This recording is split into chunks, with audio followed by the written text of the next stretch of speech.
Okay guys, how's it going? So this is my second video and I thought I would share with you Propstore Auction's latest catalogue for their music memorabilia auction in London on the 30th of April.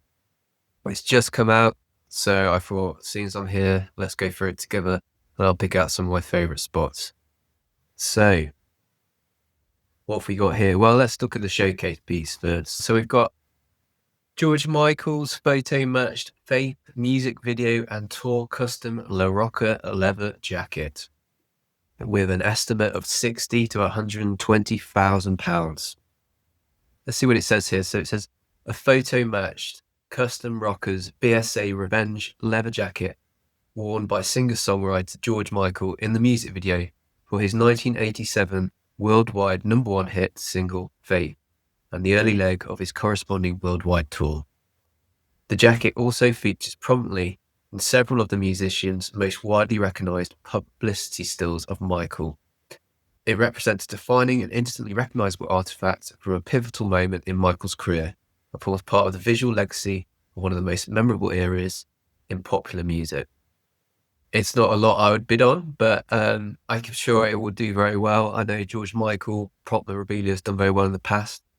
It's obviously, incredibly iconic jacket if it was used in the Faith video. A huge #1 hit single. So let's see what happens on the 30th of April. £60,000 to £120,000 if you've got deep pockets, you could afford it.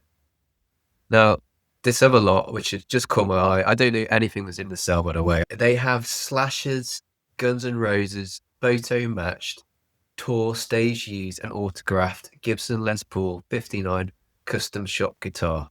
Now, this is the lot that I'd be going for if I was a millionaire. Fortunately, I'm not. But yeah, what an iconic guitar from one of, the best guitarists, or one of my favorite guitarists of all time, Slash from Guns N' Roses, of course. So, a classic design and model for Slash. I'm getting Guitar Hero 3 vibes from this. But this is the real thing. He's even got plectrums stuck to the side of it. Wow. As if they haven't even cleaned those off. That's amazing. They just added there for like fun. Oh, and he's used it quite recently. Okay. So I might have actually seen him playing it on this tour, thinking about it. Yeah, beautiful instrument, an amazing guitar player. Let's have a look what it says about this one. A photo-matched Gibson custom signature 59 Les Paul standard guitar used and owned by Slash. This instrument was owned and stage used by Slash, whose enduring association with Gibson Les Paul has made the model inseparable from his image and sound. The Les Paul became Slash's instrument of choice. You have known him play other guitars, but he is synonymous with playing the Les Paul, and I'm sure he always will be. Another guitar player that's one of my favorites, and I'll have a look to see if lots of his are in the sale, is Zakk Wylde.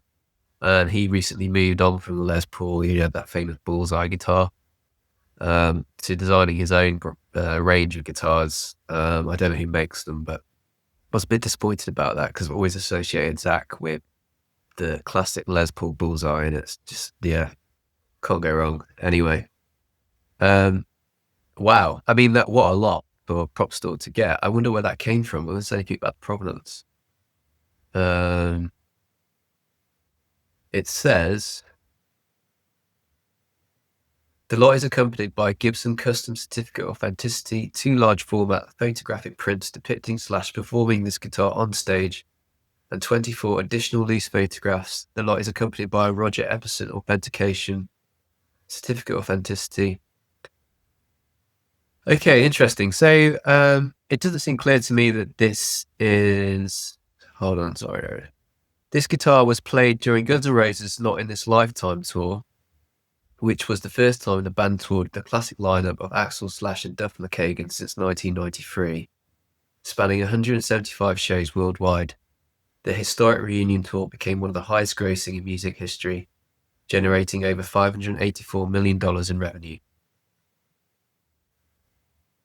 I don't know where this guitar has come from. It doesn't seem particularly clear to me. I'd like to know where it came from. I think I'd, if I was bidding $150,000 to $300,000 on it, definitely would like to know where it came from. Presumably it's come from Slash himself, or he gave it to someone he gave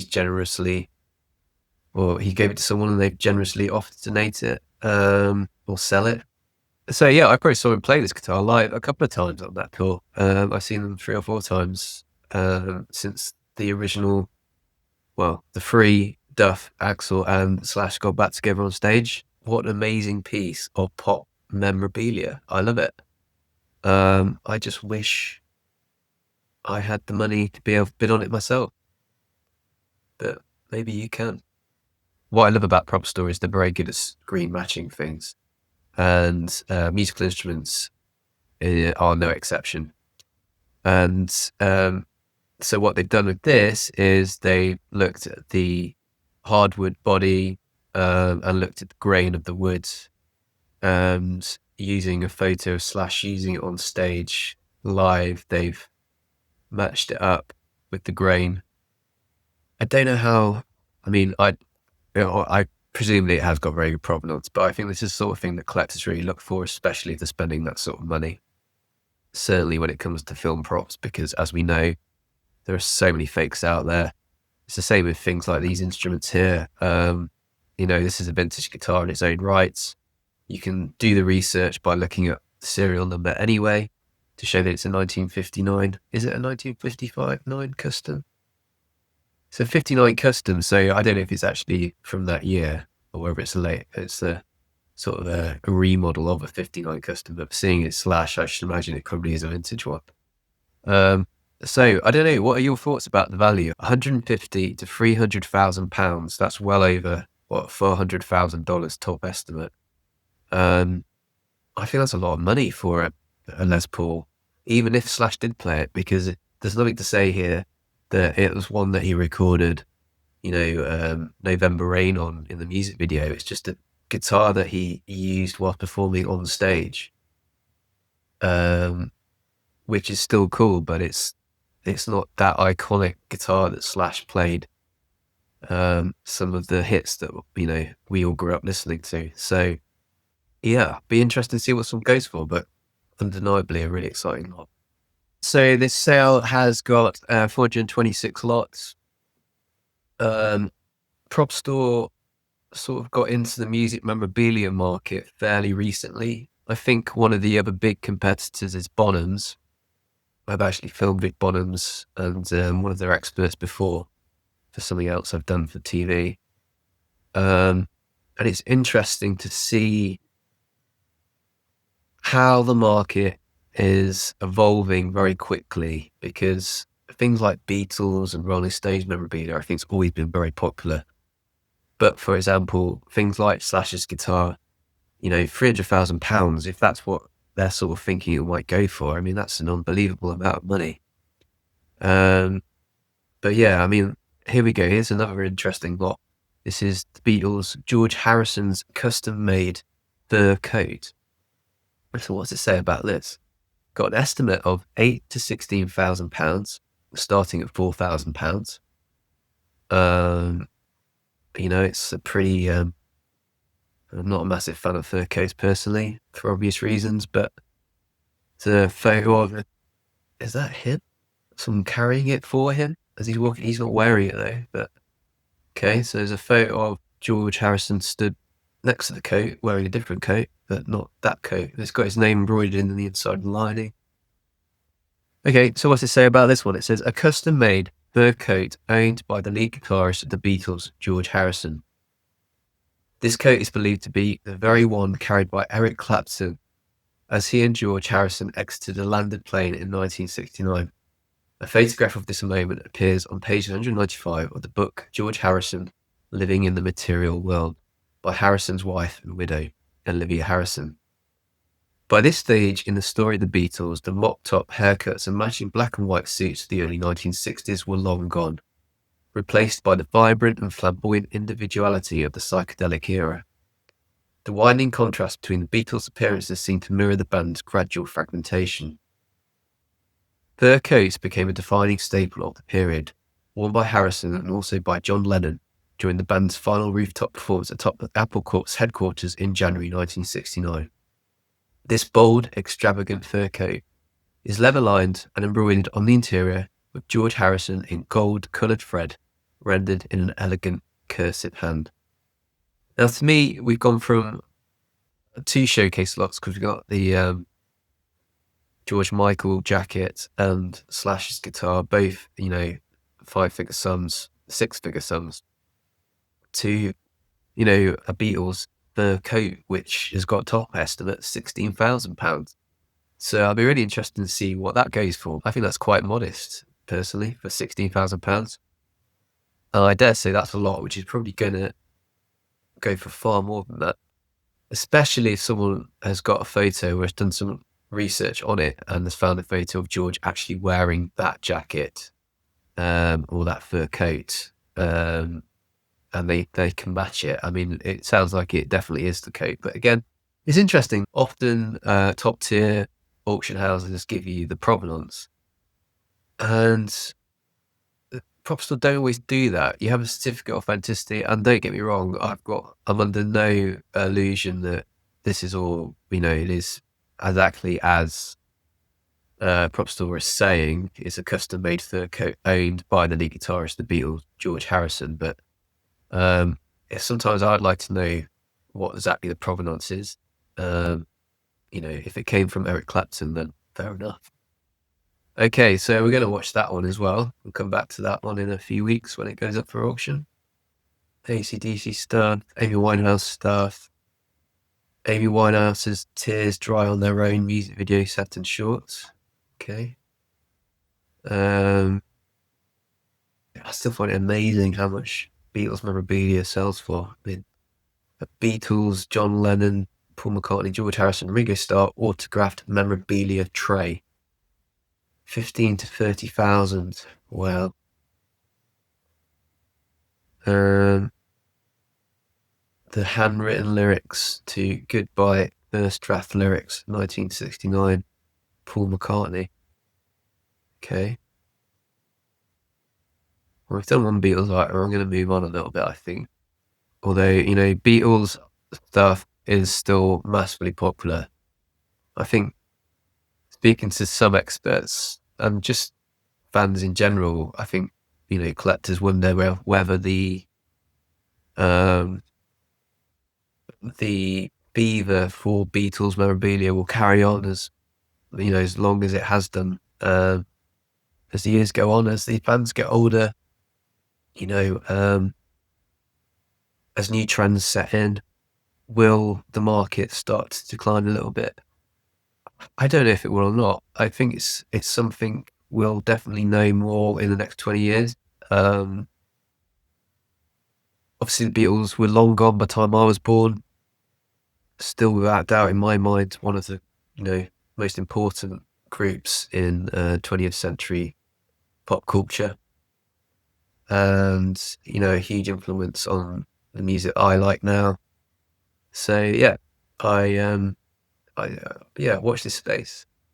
But an artist that I really love and I was good to see pass away last year, someone I followed since I was a teenager and I saw live many times, was Ozzy Osbourne. And it looks like there's some really cool Ozzy memorabilia, Black Sabbath memorabilia in this sale. So lot 42, I'm going to like that one straight away. This is the sort of thing that I'd go for. And it's kind of a bit more in my price bracket as well. It's Black Sabbath, Ozzy Osbourne, Tony Iommi, Geezy Butler, and Bill Ward autographed Paranoid album. Starting at $750, estimate $1,500 to $3,000. That's nice, isn't it? That's really nice. Nice autographs, nice and clean. They're all on the same pen. Nicely displayed as well. To me, I like a nice frame. Saves me having to pay to do it myself. Yeah, what's to say about this? A copy of Black Sabbath's second and seminal studio album, Paranoid, autographed by band members Ozzy Osbourne, Tony Iommi, Geezer Butler, and Bill Ward. Each member has signed it in black ink on the album's 2-page central track listing spread, placing their autographs beside their respective images. Nice. These autographs in this lot have been professionally authenticated by expert Gary King, See notice in the terms and conditions. I mean, that's the thing with autographs, isn't it? There's always a risk of, well, let's face it, there's more fake autographs out there than there are real ones. I actually know Gary. I've spoken to Gary a few times. He has authenticated one or two things for me as well, that I bought, which I've just taken a punt on and look right. I think the autographs, it's so difficult because of auto pens as well. But I think sometimes the way I look at collecting autographs, and I actually went a long time, I didn't really collect any autographs. I went from going to a lot of shows and meeting celebrities, actors that I liked, from a lot of Star Wars actors, Dave Prowse plenty of times, Kenny Baker, who played R2-D2, Anthony Daniels quite recently. And I also met Ozzy. I actually went to book signing and met Ozzy when his first autobiography came out about 15 years ago. Obviously, I didn't get those things authenticated because I didn't need to, because I had no intention of selling them. I still don't. But actually, I actually had photographs taken with Ozzy and with other people that I've met over the years. So that always helps. I always think it helps to try and take a photograph of the person as they're signing the item that you're getting them to sign. When it comes to Ozzy autographs specifically, I actually bought a Bark at the Moon signed album cover, which came from America. It's one of my favorite album covers of all time. Not the best Ozzy album, but Bark at the Moon, arguably one of his best songs.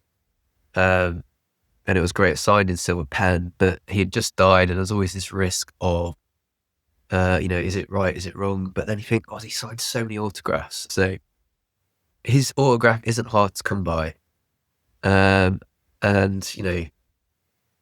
this one looks right to me. If Gary signed off on it, it looks like it's a vintage autograph that someone's had for a long time, and perhaps they got it signed at a gig or a show. These are four very down to earth lads, and even if they didn't sign them back in the 70s, I'm sure at some point down the line, someone's managed to find them and get them to sign it, meeting them on the street or what have you. So yeah, a nice bit of memorabilia that, and I might be tempted to go for it myself, but we'll see.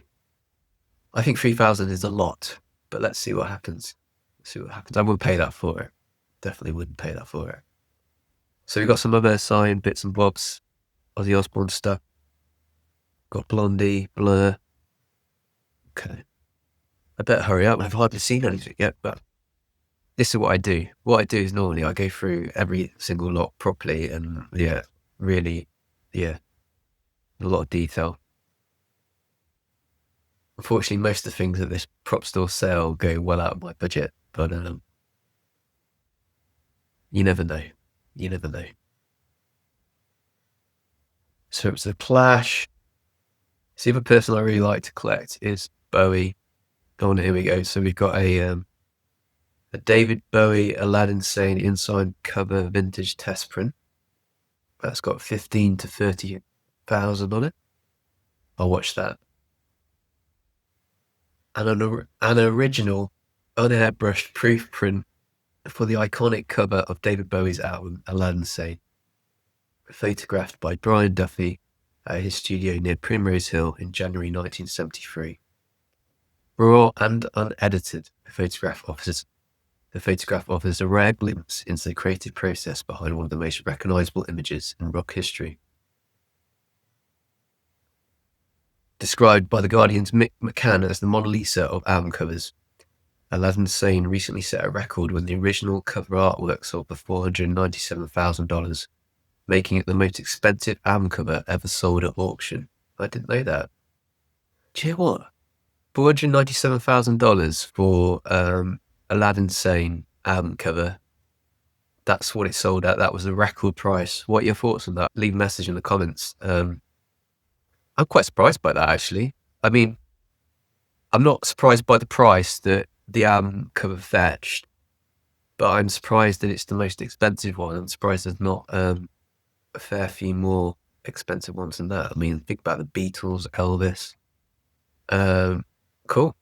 So that's got a estimate of £25,000 to £50,000 on it, starting at 12.5. out of my price range, unfortunately, but it's definitely one I'm going to add to my watch list. So be interested to see what it goes for. The thing is, for these sales is, like I said before, I can't afford the vast majority of things in here. I can get the scrap if there are any.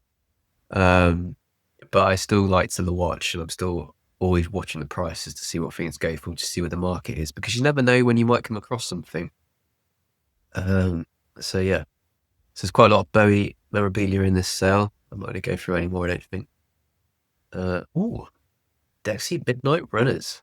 Brian Morris's Yamaha saxophone used to record Two Right Eye, including Come On Eileen. That's cool, isn't it? Should we have a quick look at that? Dexys Midnight Runners. So I can see this saxophone being played in the video now. I wonder if there's a picture of it. Nice. So, Tu Rai Lu Rai IRA. So, an alt saxophone used by Brian Morris during his time in Dexys Midnight Runners. Morris notably used this instrument during the studio recording of their 1982 album Tu Rai Ai, which featured the international hit single Come On Eileen. Highest selling single in 1982. I think that's a very modest estimate, isn't it? 2.5 to 5,000. I'm going to watch that to see what it goes for. I won't be bidding on it, but yeah. You know, pop memorabilia, I think, is an interesting one because you're never quite sure where the market's going to fall. You know, what things seem to be really popular and what things aren't. For example, gold discs, you know? God, you know, about years I've been going to sales since I was a kid, and these pop up all the time, you know. They've got to be so common. This is the Gold Desk 42 Rye presented to Brian Morris. So it's obviously his collection to commemorate 100,000 copies of the UK. I mean, I know people collect these things, but they didn't always used to fetch an awful lot of money. So I don't know how many they made. They put 1,000 to 2,000 on that. Yet the saxophone that he actually used for the recording of the album, they've only put 2.5 to 5,000 on. So that's interesting. I mean, I don't know. I don't particularly collect instruments. I don't collect gold discs. But yeah, I don't know how they come up with some of these estimates, to be honest, sometimes. Okay, so on to Elton John. Elvis Presley signed Chet. A lot of this stuff I've seen so far is kind of stuff you do see fairly often. I think the trouble is often at auctions, you're never quite sure if what you're looking at is genuine or fake. There's the George Michael jacket. I gotta say, I'm not massively blown away just yet. I mean, the Slash Guns N' Roses match tour stage used autographed Gibson, we've talked about loads already, but that is pretty cool. Matt Sorum played an autographed Guns N' Roses partial Mapex Orion series drum kit. Wow. I mean, I will stop and look at that. I'm a bit of a Guns N' Roses theme here. So, an autographed partial Mapex Orion series drum kit used by Matt Sorum during his time with Guns N' Roses. Sorum joined the band in 1990 after being recruited by Slash, who saw him perform at the Court. The current owner acquired the kit in 1999 from a Los Angeles record executive who previously worked with Guns N' Roses and was a personal friend of Sorum. Okay, interesting. There he is with the drum head. I mean, right. Interesting, right? Okay, so what I'll say about this is I think that's underestimated. I'm gonna watch that. I wouldn't be betting on it, but you've got a Slash guitar which is fairly bog standard, and actually a vintage Guns N' Roses drum kit which Matt Sorum played. You know, their height, it sounds like. Yeah, in the 90s. So Interesting. That will definitely go for more than 16,000. You mark my words. What do you reckon? I reckon it'll go for 50. That's my put my neck out there. That's why. Okay. We got Slash autographed and illustrated top hat. 1,500 to 3,000. God, how many top hats do you reckon Slash has signed over the years? It's still a nice thing, but I'll probably give that one a miss. So on to Jimi Hendrix Memorabilia, which still does incredibly well. I bought a really nice Jimi Hendrix, Jim Marshall photograph from one of their sales a couple of years ago, and I got it framed and I love it. It's just the quality of it is beautiful. He's in like his army jacket. Kate Bush, Kiss, Paul Stanley, Gene Simmons, Tommy Fair, and Peter Criss autograph Kiss Symphony Alive 4 CD insert. Yeah, that's kind of cool. I don't think I've been on that. I like Kiss. I'm a Kiss fan. Gene Simmons and Paul Stanley autograph Hagstrom Phantom electric guitar. That's quite cool. Let's have a quick look at that. It's like an Ibanez to me. I like guitars, but I can't say I know an awful lot about them. But I did have an Ibanez Iceland which looked like that, which I sold a few years ago. Nothing special, just one I used to play when I was a kid. So why it describes it as a Hagstrom Phantom electric guitar, but it's an Ibanez, I don't know. But anyway, so Gary King has authenticated those again. The guitar is made in mahogany with a gloss finish, while the rest of the blood body has been autographed by Simmons and Stanley, a gold-coloured marker. I don't say an awful lot about it apart from that. I'm going to watch that, but it'd be good if it was actually a guitar that was played by Paul, and that is the style of guitar that he used to play. Otherwise, I suppose that's why it's got such a low estimate. It's got an estimate of 1 to 2,000 on it, which, I think ordinarily would be modest. Okay, so on to Led Zeppelin stuff. Always does well. A Robert Plant autograph guitar, £300 to £600. It's a bargain. And look, I'm watching that. That's in my price bracket, that is. A guitar autographed by Robert Plant, the legendary lead singer of Led Zeppelin, who later cultivated an incredibly successful solo career. It looks like it's just an ordinary guitar that he's signed. It's not that exciting, really, but still quite a nice thing. For someone, for my price range, a little mix set of 4-stage Lingo costumes. Nice. 1,500 to 3,000. I think that's quite modest, actually. But then who would buy that? Is there a market for those sort of pop bits of memorabilia? I think that's what I'm interested to find out, is whether the market does react to those sort of acts.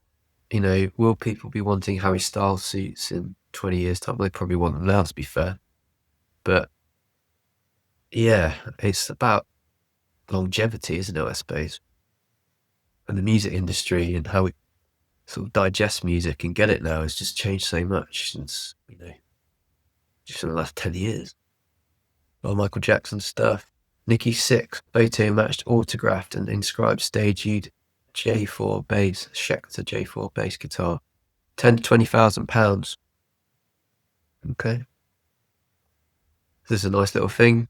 Lemmy handwritten Rafters Club Manchester concert set list 1976. I love that. See, this is the tap that I like. I like these little bits of, just ephemera. Oh, that's nice. Posters are my thing. Music posters, 100%. So I like this poster a lot. What's it say about this? A rare printer's proof poster designed by Frank Kozik for Nirvana's concert at the Astro Arena in Houston, Texas, held on the 6th of December 1993. The performance formed part of the band's In Utero tour with support from the Breeders and Shonen Knight. What is going on with that? It's a cat, weird cat thing. Hmm. 1,500 to 3,000. I think that's quite high, actually. I don't know what these posters sell for normally, but I think it's a printer's proof, but it's not expensive. The poster's signed by Ozzy and Black. I mean, if it's signed by the band, we'd be talking probably tens of thousands. It's not a lot that I'm too fussed about, but I'll watch it anyway. There's another Nirvana concert poster, but probably not one I'd have on my wall. Yeah. Okay. We're on to Oasis stuff. Propstore has a lot of Oasis stuff. I get the feeling that they know one of the Gallagher brothers quite well. They get a lot of Noel Gallagher stuff in their sales. So they've got a couple of Noel Gallagher's guitars. And you often see a lot of handwritten lyrics as well. So whether Noel's is actually just written them. I don't think they're the original handwritten lyrics. I think, maybe they are. Let's have a look. So this is if they were, this to me would be very modest. So lyrics for hit Oasis song Wonderwall, handwritten by Noel Gallagher, appearing on the band's lauded 1995 album, What's the Story, Morning Glory. Wonderwall remains one of the most successful and recognisable British pop songs of all time.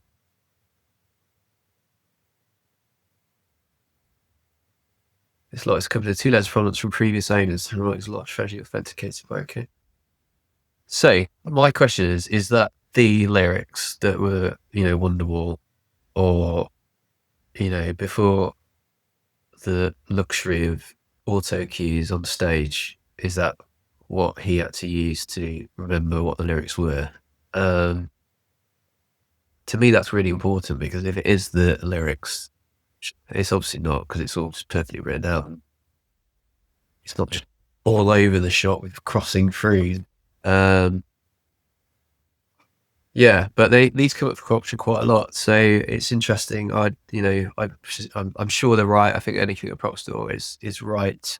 I just find it quite hard to get too excited about, and then I'm not a huge Oasis fan, I'm afraid.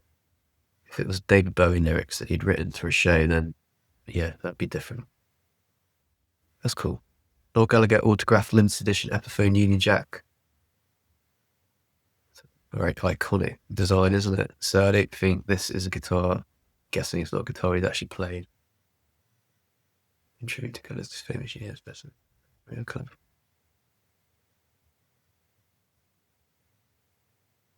Yeah, it's not one he played, but it's one it's a model of one he played.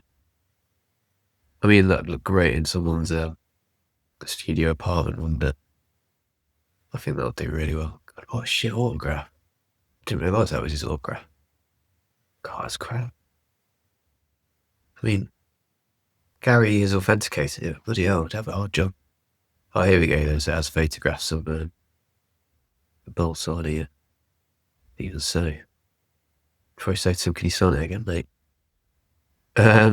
It's really got a bid on it. 2,250. So, yeah, I think that'll do really well, because it's got the Union Jack on it, and it's just very Oasis, isn't it?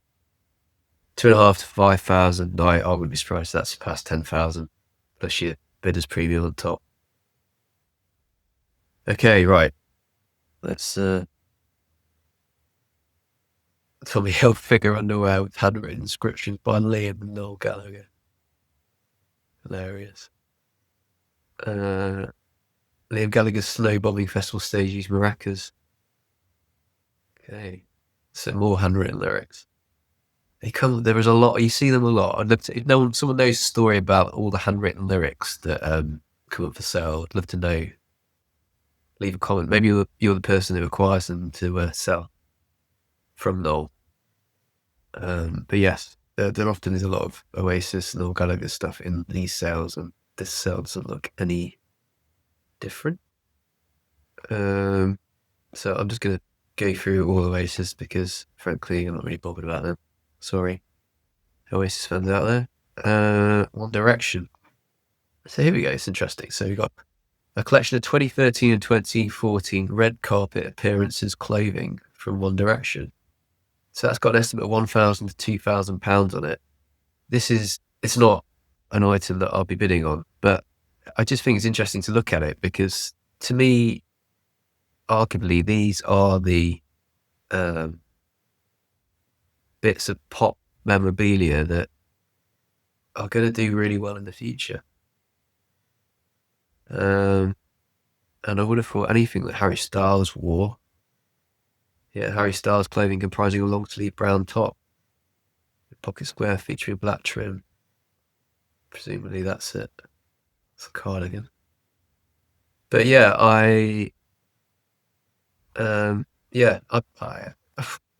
I'll watch that. What's the provenance of it? What does it say? Collection of clothing worn by various members of One Direction for red carpet appearances, including the NRJ Music Awards in 2013. Blah, blah, blah, blah. There are minor marks. Blah, blah. Doesn't seem to say what the provenance is. But the thing with Propstore is they do go through wardrobe houses. I would be surprised if this came from a wardrobe house, though. Probably it came from, I don't know, maybe it came from a costume hire or something like that. Maybe it came from Louis Walsh. Maybe it was in his wardrobe at home. But yeah, I would have thought there's all those. How many items of clothing is there? Quite a lot, isn't there? I'm not saying that someone would just want a belt. Maybe they would, but if that goes for £2,000, I think that's a bloody bargain for somebody, because if it's got the right provenance and you can, without a doubt, say it belongs to, or that Harry Styles wore it, or any of the others for that matter, but obviously he's the superstar these days, I would have thought that would make more than £2,000 alone, wouldn't it? What are your thoughts? So that's one I'm going to watch, and we can catch up on at the end of the month when the sale happens. Okay, let's whiz through. We're nearly getting there now. Try and make this less now. Pink Floyd stuff always does really well. Obviously, David Gilmour sold his guitar collection a few years ago, quite recently, wasn't it? Prince stuff always does well. Queen stuff blows me away. There was I think it was an Omega sale a couple of weeks ago, and they had a couple of Queen albums that were signed by the band, and they went for like 10 grand or more. I just couldn't believe it. I mean, I can believe it. I just don't think Queen memorabilia fetched anything like that before the movie came out. And so we've got Queen, the Peter Hint collection, Freddie Mercury's Gold Shore 565 SD microphone award, used for 1982 Top of the Pops. This is a lot worth watching, I think. So they put £30,000 to £60,000 on it.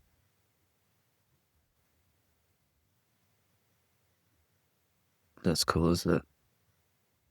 I mean, all the artists, Freddie Mercury sort of really worked his microphone, didn't he?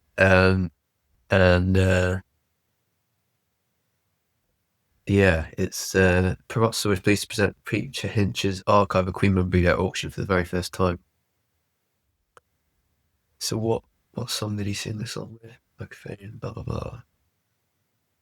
This particular microphone is later used by Mercury for performance of Las Palabras de Amor, the Words of Love on Top of the Pops. June 1982, the song appeared on the band's 10th studio album, Hot Space, one of the best albums. But even so, interesting. Yeah, so they put 30,000 to 60,000 on that. Be interesting to see what that goes for. I don't know if it will. I think it'll sell. I don't think it'll go anywhere near 60,000. But I might have to eat my words. Okay, so it looks like it's quite a bit of Queen stuff that's all come from the Peter Hint collection. I don't know who Peter Hint is. I've not had a chance to look at that research. Do you know what I really like this picture? I have seen this image come up for sale before. This is an artist-proof C-type print of Freddie Mercury wearing his renowned crown and royal cloak, taken by Peter Hint in 1987. He's a photographer. Apologies, Peter, or anyone who's a big photography collector. Well, yeah, I mean, that's 2,500 to 5,000 estimate. I'll watch that. It's a nice picture, that, isn't it? And it's signed, that it's not. It's proof. Yeah. What else we got? Queen, the pian's got Archie's proof first toy suitcase. Okay, so obviously did a lot of stuff with Queen then over the years.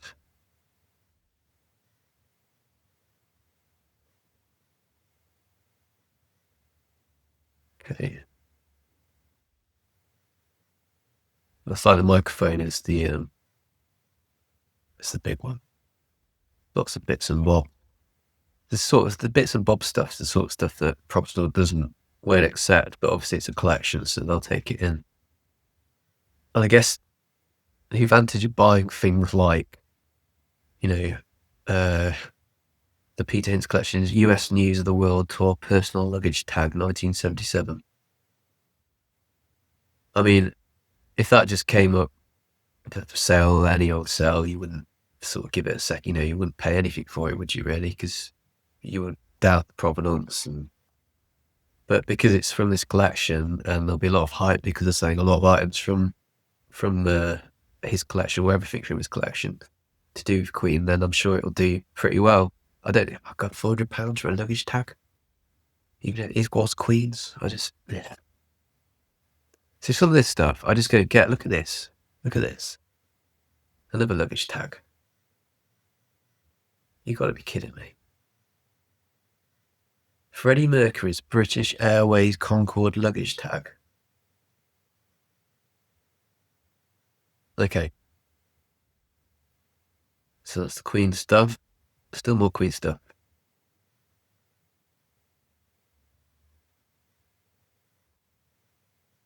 Oh, that's nice. So this is more in my bracket. And I think this is a nice thing. Another Freddie Mercury crown and royal robe litho print. A limited edition of Freddie Mercury wearing his iconic crown and royal cloak. When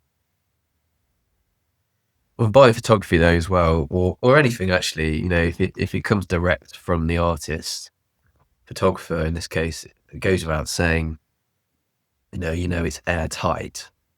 And for me, I mean, it's a big edition. It's 1,200 in the edition, but it's such a great picture of Freddie. If that were between 150 and £300, that's one I'll definitely go for because it's in my price range. It's something I can see putting on my wall. Good size as well, 59 by 42 centimeters. Yeah, that'd look great in the flat. So yeah, that's one that I'm eyeing up. So don't get any ideas. Right, what else have we got? Oh, that's nice as well. So going from, that's an early Freddie Mercury image. A silver gelatin photographic print of Freddie Mercury taken by photographer Janet Bukowska. This image was taken during Queen's concert at the Cleveland Music Hall in Ohio in 1975.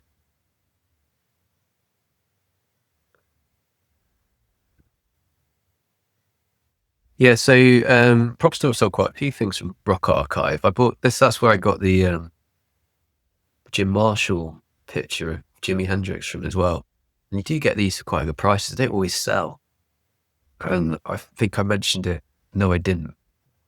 Propstore, I don't ever think are particularly generous to the buyer on their estimates. And in fact, it looks like they have started the bidding quite low at half the lower estimate, but they won't sell things below the low estimate.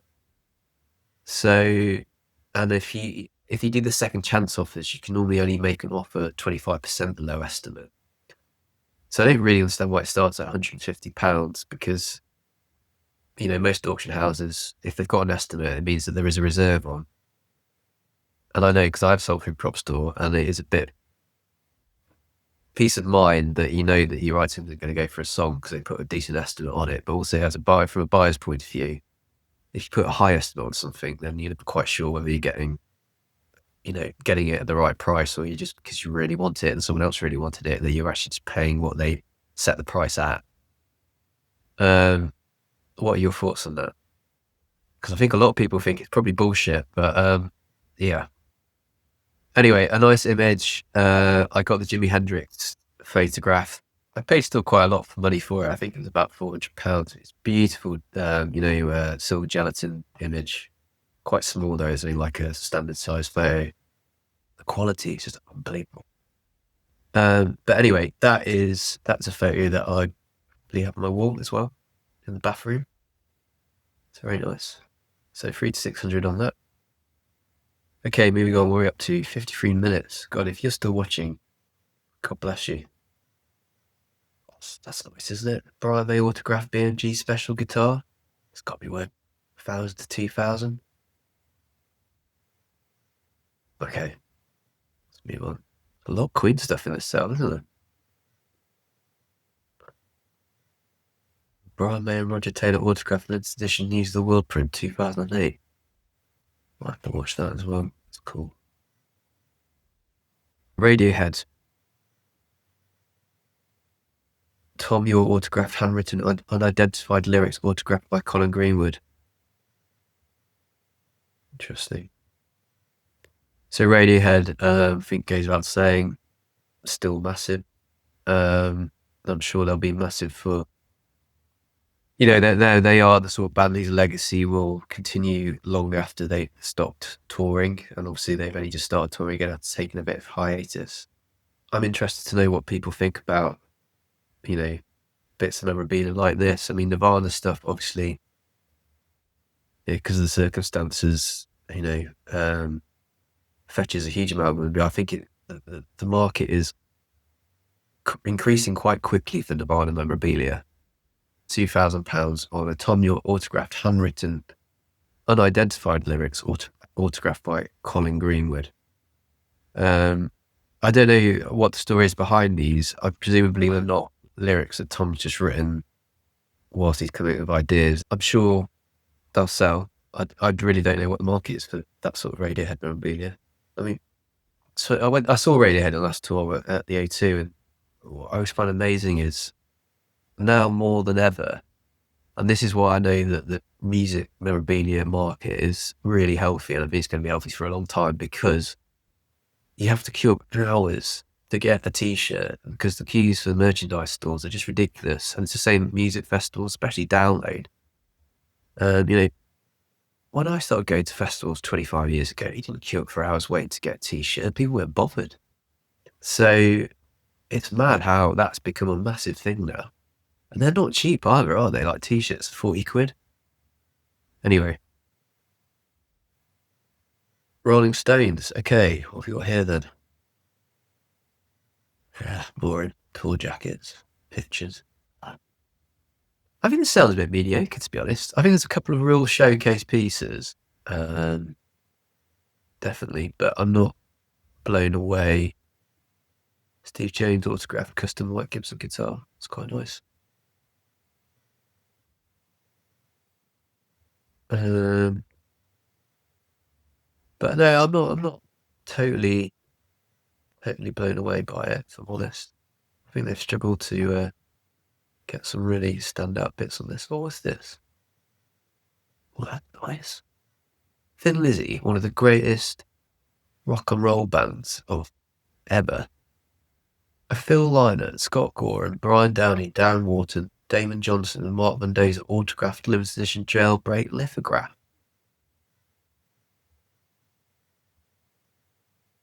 I might buy all of them. £300 to £600. That's a bloody bargain, isn't it? This lithograph's been autographed in pencil in the bottom by Phil Lynott. That's mounted by. That's a bargain. That's really cheap. What, Phil Lynott, when did he die? 1986. Right, that's one to watch. I think that's going to do really well. I think that's well underestimated, personally. I don't know. I mean, there's obviously I don't know how many Phil and Lizzy fans are there out there. Maybe there's not as many as I thought there were, but I would have thought that's cheap for somebody at that estimate. It's interesting, isn't it? How some things are just ridiculously expensive and other things are quite affordable. Oh, White Zombie. I'm a bit of a White Zombie fan. Well, big White Zombie fan. Rob Zombie fan. That's cool. We like this.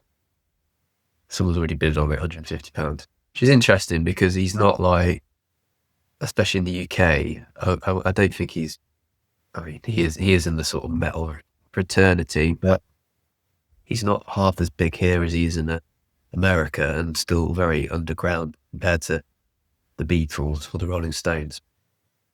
A band autograph poster from White Zombie's Electric Head Part 2, the Ecstasy music video, which was directed by lead singer Rob Zombie. Only 2 posters were ever signed by the band, with the producer retaining the other signed copy makes it an exceptional scarce collectible.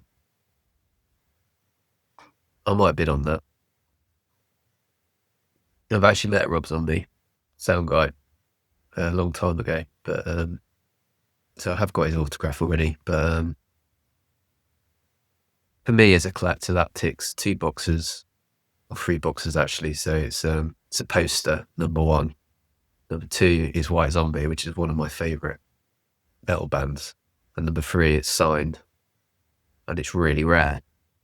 And rarity for me is a big thing, especially when I'm, I haven't got bottomless pockets. I love collecting things, but I need to collect things for me that, there aren't 1,200 of, like that photograph. And if there's only 1 or 2 of these signed posters, then I'm all in on this. This might be my star lot for me. But I don't suppose. Yeah, it'd be interesting to see. I don't suppose I'll go for what I wanted to go for. Because obviously someone's already bidded on it, so there's already interest. So on page 18, and that's it. It's the Who Rock Archive Limited Edition print by Sir H. Stevenson. Not bothered about that particularly.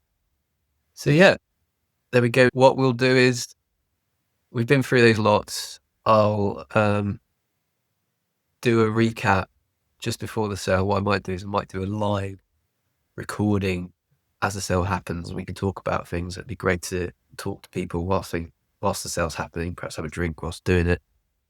The sale's on the 30th of April, 3 p.m. British Standard Time, 7 a.m. PDT or 10 a.m. EDT.